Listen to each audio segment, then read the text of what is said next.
The new season starts in just a couple of days' time, and we're going to be bringing you the first 4 games of the Premier League season. Let's get into it.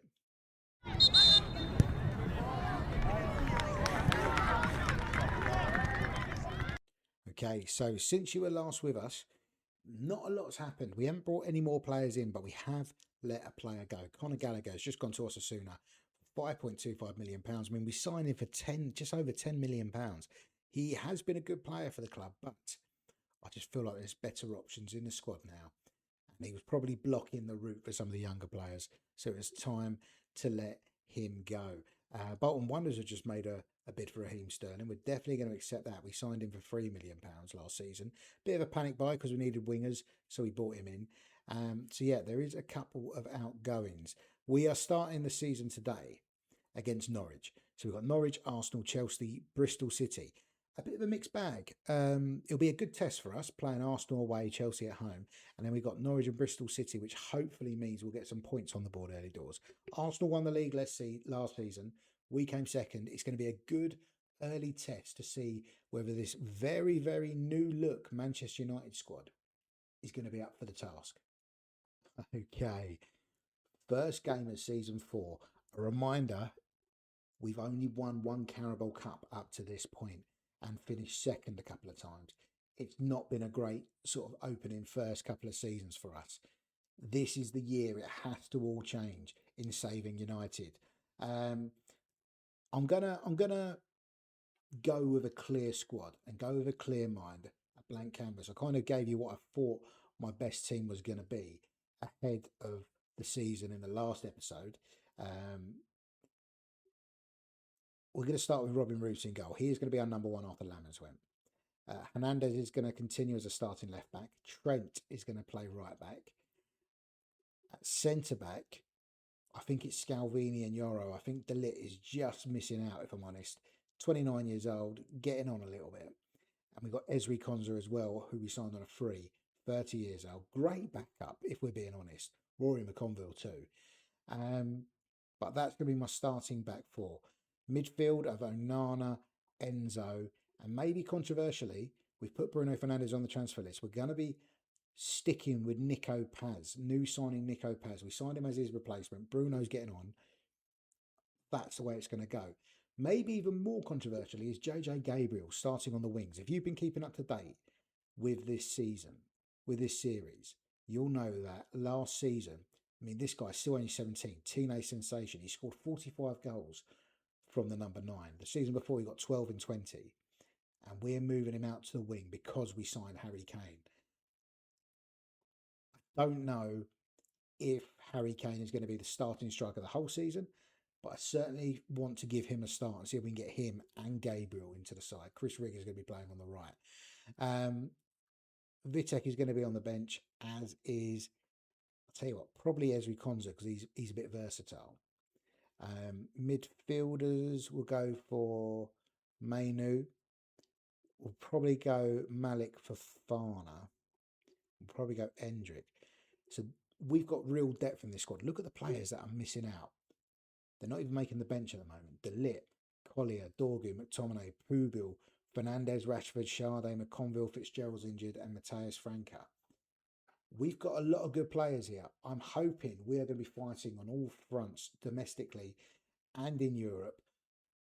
Let's get this season underway. We're at home to Norwich.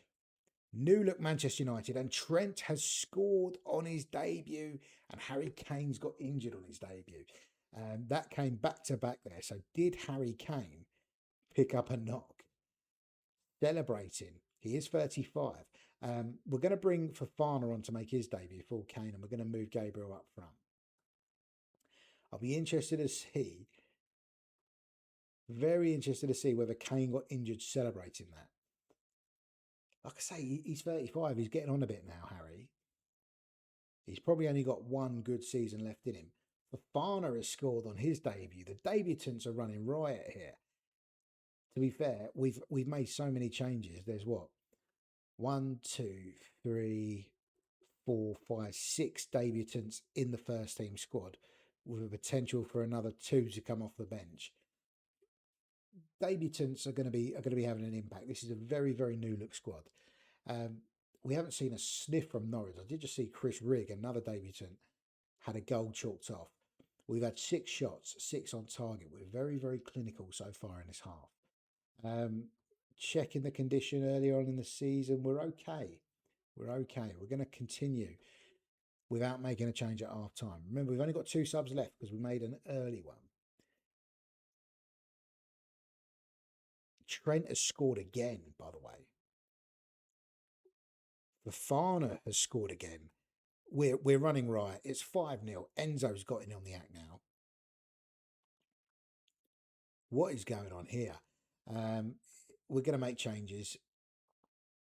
More out of fitness than anything else. Enzo's going to come off for a breather after getting that goal for Kobe Mainu.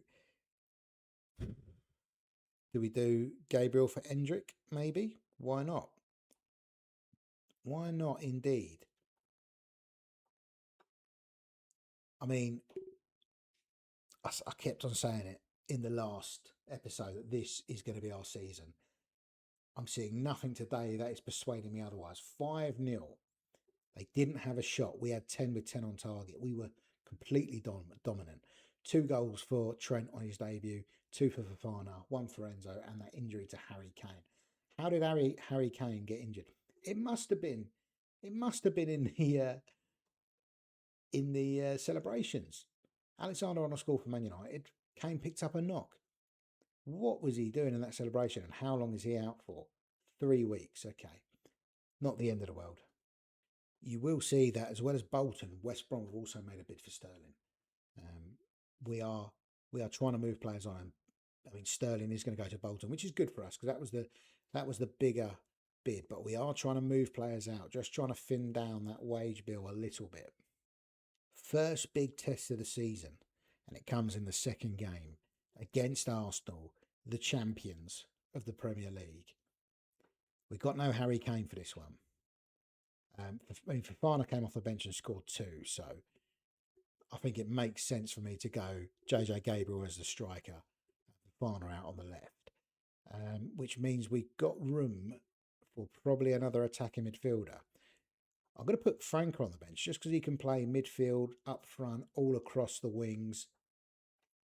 It kind of makes sense to me to have him on the bench, but I don't really see a reason to change anything else. Don't change a winning side early doors. Let's just get points on the board. And it would be big points if we were to get them here. I mean, Arsenal have signed Lautaro Martinez. They've signed... they've signed Rafael Leao. I just saw Gabriel scored. And I thought it was Arsenal's Gabriel, but it's actually JJ Gabriel. So we are 1-0 up here.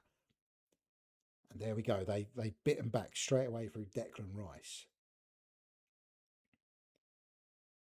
It's a new look side. It's still a fairly young Manchester United side. Declan Rice has scored again. I mean, Trent scored 2 in his debut. He's having an absolute mare here. Absolute mare. He doesn't look too bad here because it's a 6, but he did go from a 5 to a 6. Let's give him 10 more minutes before we look at bringing on probably Ezri Konsa to replace him. But we need to do something here to get back into this game. This will be an early blow to any title hopes that we've got if we cannot beat the reigning champions. Fafana and Trent, the 2 heroes from the Norwich game, are both having miserable games here. So we are going to take them off. Franca and Konsa coming on. Franca and Konsa both coming on for their debuts. Both signed on frees. Didn't spend a penny on them. Good signings, I think. Mateus Franca, still only young, still 24, came from Crystal Palace, but was a free agent, completely released on a free. So it made sense for us to sign him, I think. We're going to throw on Endrick for these last few knock-ins, and I think we're going to go for that narrow free up front like this and try and get something out of this. So a front three of Franca, Gabriel and Endrick. And Martinez has made it 3-1. Robin Roofs, the goalkeeper, having a bit of a mare, really. Endrick has scored late on, but it is a consolation. We looked shaky at the back, and that's disappointing because we've got a new goalkeeper, got a new right back, and got a new centre back. Our Champions League first phase group has been drawn, and we are in there with Sparta Prague, Feyenoord, and Galatasaray. Let's be honest, that's fairly kind. I'm fairly confident that we should be progressing from that group, if I'm honest. We did throw a cheeky transfer bid in for Cole Palmer, £18 million, but they did turn it down. We've still got money to spend. It's moving up as well. Every time I look, we got a little bit more to spend. I mean, Estevao. Am I just being greedy? Am I just being greedy and trying to sign all these players? Camavinga, he'd be a great signing as well. Let's not get ahead of ourselves. I think we need to give this squad a little bit of time to bed in and show us what they can do. Liverpool are bringing through some talented players. Oliver Watson, 16 years old. He's the youngest ever player to play in a Super Cup. And look at him. Looks superb. Okay, game number 3 of the episode. And we're playing Chelsea at home. I mean, Fofana has had a very mixed start to his life at Man United. Do we throw in maybe like a Kevin Sade? Do we do something like that? So we're moving Fofana to the bench and give Sade a run out. So we've got so many options now. I'm still trying to toy and find my best 11. We are only 3 games in, but that's what we're going to go with. The only change, Sade in for Fofana, who drops down to the bench in place of Franca. And Nico Paz has scored his first ever Man United goal. And Trent Alexander-Arnold, he's our top goal scorer. I think that's 3 and 3 for him now. As we go 2-0 up, early doors, 3-0 up. Paz has arrived at Old Trafford.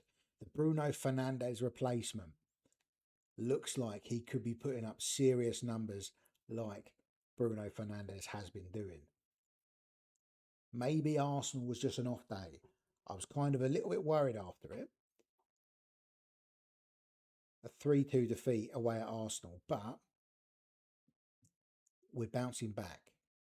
We are bouncing back in a big way. Paz has got his hat-trick. Paz has his hat-trick against Chelsea. That is brilliant. Enzo Fernandez is going to come off just because he is on a yellow card. Sade, he's not been brilliant. Neither has Chris Rigg. So maybe do we just replace them both? Hendrick and Fofana coming on for Sade and Chris Rigg. Chris Rigg is only 20. We spent a fair chunk of money on him, I'll be honest. But I just feel like he fits the bill for Man United. Samuel Smith gets a goal back for Chelsea, but I think it's going to be too little too late, and this is going to be an emphatic 3 points on the board for Manchester United. And it's got even better. Amadou Onana makes it 5. That is the end of the game. Completely dominant from Man United. Trent's on 3 and 3 in the league, the right back. I was wondering he was going to be a controversial signing. Maybe we shouldn't have signed him, but we did. And I must say I'm delighted by it. Some more news for you guys. Lenny Yoro has strained his ankle ligaments playing for France. And he's going to be out for about a month, which is unlucky, I would say. Because there's if he leaves the first team, there's probably a chance he may not get back into it, the likes of Konza and De Ligt, ready to take his place. But Kane's also back from his injury, and we have a bid from Crystal Palace for Sean Lamens, which I think we're probably going to accept. And just, like I say, just try and get him off the wage bill a little bit. There we go. Lamens is gone to Crystal Palace. De Ligt's just picked up an injury. He's going to be out for 2 weeks. So, I mean, it may be a little bit scarce at centre-back for the next couple of weeks. Is that something I should be worried about? Okay, we're going to find out now if it's something I should be worried about, because we're playing Bristol City. And I mean, I was going to try and rotate for this game a little bit and see some of the other squad. We're going to have to do that at centre back, but I do want to share some of the early appearances. I don't want to get dead set on a starting 11 and not start upsetting players. So we're going to go Konza and Scalvini at centre back, with Dorgo and Pubil left and right of them. In midfield, we'll give Toby Collier a run out, with Enzo and probably, or maybe do Mainu and Paz, because Paz did what? Did he get a hat trick? He did get a hat trick in the last game. So it's only fair that he continues. On the wings, we'll go for Marcus Rashford, and I'm gonna stick with Chris Rigg, because he was a big money signing and I think he will come good. And then up top, we'll give Endrick a bit of a run out. So it is a rotated side. There's no doubt in that, but I still think it's a side that is good enough to beat Bristol City. We'll go Onana on the bench. We'll go Enzo on the bench, or maybe we won't. Maybe we'll just do Enzo. We need a winger. We need a winger. We need a striker. So maybe we'll go Franca, and maybe we'll go JJ Gabriel. And yeah, we're giving out first starts of the season to what, 1, 2, 3, 4, 5, 6, 7 players. Could be risky, but I mean, I'd like to think that that squad has got enough to get past Bristol City at Old Trafford as well. And there we go. I was right to stick with Chris Rigg. He's actually been made captain for today. I was right to stick with him because he has gone and scored his first goal of what I'm hoping is going to be an illustrious Manchester United career. But there we go. We're going to see what the second string, if you like, can do. We're going to be relying on a lot of these players that we brought in for cup games, early European games, games around Christmas when we're playing 2-3 times a week. So let's keep them fresh. Let's give them some game time where we can. Scalvini is one of the regulars, and he's not having a great game, so we'll keep an eye on him. We can always shuffle around a little bit, I think.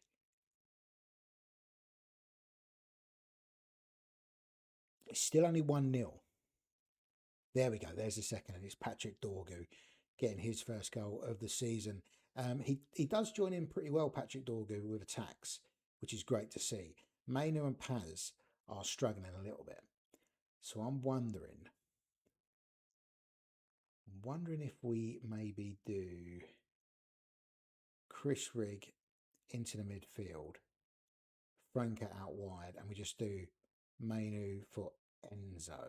Chris Rigg is also not the fittest at the moment, so we'll monitor that, maybe give him a few more minutes, see if he can add to his goal tally. And with a couple of minutes to go, let's not risk him anymore. We're going to bring on Trent, and I'll tell you what, we'll just play Trent in midfield. He can do it.